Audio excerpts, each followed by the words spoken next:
कल्पना कीजिए आपके पास बहुत सारे अंडे हैं और आप उन्हें एक कटोरी में रखते हो। अगर वो कटोरी गिर जाए तो क्या होगा? सारे अंडे टूट जाएंगे। लेकिन अगर आप उन अंडे को अलग अलग कटोरियों में बांट देंगे तो अगर एक कटोरी गिर भी जाए तो भी बाकी अंडे तो सुरक्षित रहेंगे। इन्वेस्टमेंट वर्ल्ड में भी ऐसा ही होता है, क्योंकि आपने आपका पूरा इन्वेस्टमेंट एक ही जगह पे लगा दिया और इन केस वह डूब गया तो आपका बहुत बड़ा लॉस हो सकता है। इसी के लिए कंसेप्ट आती है डाइवर्सिफिकेशन।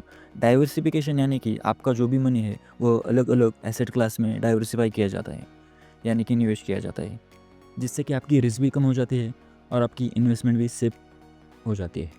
तो इसी कंसेप्ट को आप अच्छे से समझ के आप बहुत ही अच्छी वेल्थ क्रिएट कर सकते हो। तो चलिए आज हम समझते हैं डाइवर्सिफिकेशन। सबसे पहला और सबसे ज़्यादा चर्चा में रहने वाला रास्ता है इक्विटी, यानी कि स्टॉक मार्केट।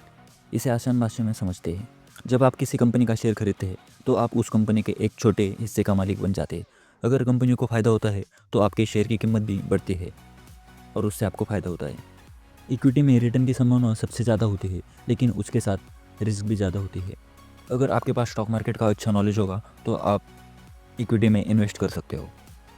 सेकंड ऑप्शन है बॉन्ड्स। बॉन्ड्स इक्विटी से बिल्कुल अलग है। बॉन्ड्स का मतलब है आप सरकार या किसी कंपनी को आपका पैसा उधार दे रहे हैं।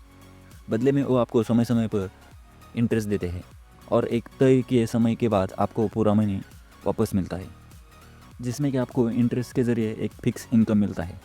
तो बॉन्ड से आपके पोर्टफोलियो का एक महत्वपूर्ण हिस्सा हो सकता है। ये आपके पोर्टफोलियो को बैलेंस रखता है। थर्ड ऑप्शन है म्यूचुअल फंड और ईटीएफ्स। क्या आपको एक ही बार में मल्टीपल कंपनीज में इन्वेस्ट करना है तो इसके लिए यूज़ होता है म्यूचुअल फंड्स का।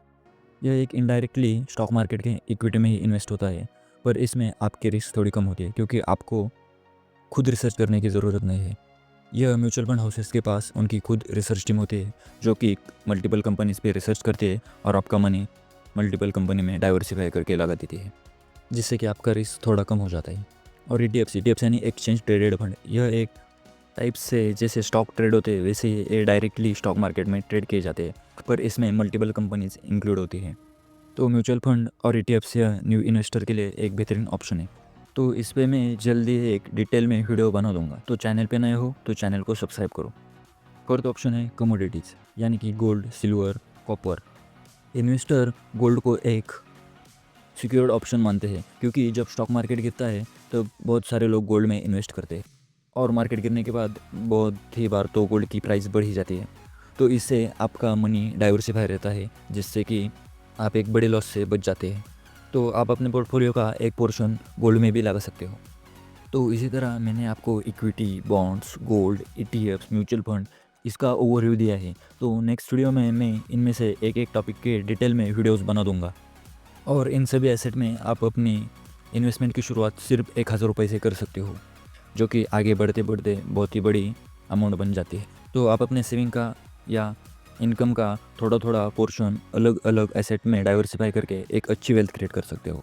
तो अभी से एक स्मॉल अमाउंट के साथ अपनी इन्वेस्टमेंट जर्नी शुरू करो। तो मिलते हैं अगले वीडियो में, तब तक हैप्पी ट्रेडिंग, हैप्पी इन्वेस्टिंग।